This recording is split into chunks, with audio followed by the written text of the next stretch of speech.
I think what was most challenging when I first came to university was that I did not expect it to be that way, to be honest. Being away from home and family had a much larger and more important effect than I thought it would. And all this, like emotional distress, led me to intense insomnia problems. When I first arrived to university, it was quite a challenge because for me it was a bit of a shock coming from the US to a different country for the first time and to experience a different school system. I've always found exams quite challenging. Particularly for me, it was always the Christmas exams because you had just such little time to revise. I remember one year, Pharmacology 3, in my third year, it was just, I had so many drugs to learn, all the mechanisms of action and how they worked, and it was just too much to learn.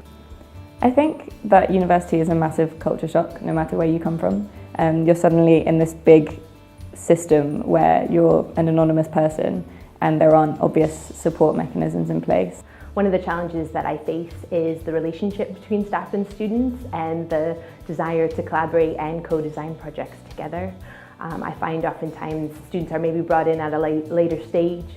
For me, I think one of the biggest challenges coming to university that I'd anticipated was that how you're going to meet people and settle in. For me, the thing I hadn't quite anticipated was that after sort of clinging on to those people at the beginning, then as I moved through university life, meeting new people, that I went from feeling quite a strong sense of belonging really early on in university life to almost feeling like I didn't quite fit in. Now, I was the first in my family to go to university. I came from a pretty modest background in rural Northamptonshire, and when I came to make my application choices, I felt probably a bit intimidated by their reputations, so I probably undersold myself. What I thought really helped were two things. Firstly, being able to get out of my comfort zone and talk to someone about what I was facing.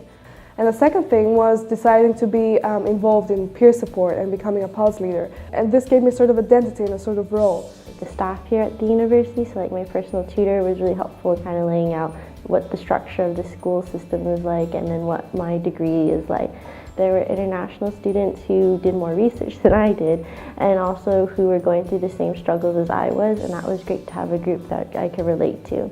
And all I wanted to do was really just sort of speak to my mum, and obviously middle of the night I couldn't do that. I just sort of had to kind of come up with the coping mechanisms myself and really just de-stress, think about how I was going to go about the next few hours to really make sure that I could go into the exam and just do the best I could. When I was considering dropping out in second year, in the end I decided to run to be a sabbatical officer. And it's been amazing having a proper work-life balance and a routine, and now I know that that's worked for me and I can apply it to my studies when I go back. I've tried to always give students a platform from the start to engage with the process, and I think from that we've created really meaningful relationships that have gone on to mean more meaningful projects in the future. As I was kind of gaining more confidence as I moved into second year and getting to know people on my course a bit better, it was developing that confidence to kind of strike out on your own and not be afraid to, make new friends. That's a natural thing to do. I think I realised pretty quickly that I needn't have been so reticent, because everybody was there to take the same opportunities, and in the end I did. It's okay to have problems that were not expected, and especially to have problems that are not related with academia or university or that sort of thing. It's okay to have emotional problems that we cannot solve right away. We're human, of course this will come around. Advice that I'd give to students is I think to do your research, because that's something I wish I did before I came to university, but then I think it's also good to build up a support network of friends, because all the first years coming in we're all going through the same thing and you kind of forget that, but it's okay, this is new for everyone and it's a new experience, and then when you have everyone else that can relate to, I think it makes the whole experience better and also easier to get through. Calm yourself down, slow things down, really think about what the next practical steps and what you're going to do. Just try and go into the exam just being as calm and as focused as possible, and if that means spending those next few hours just not revising and just kind of calming yourself down, then that's the best way you can spend those few hours. I guess just try and treat uni like a job in a way.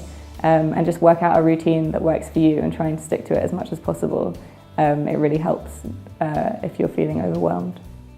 I would tell people that are facing these challenges to keep it up, to keep it on. There's enough people around the university that believe in this kind of work.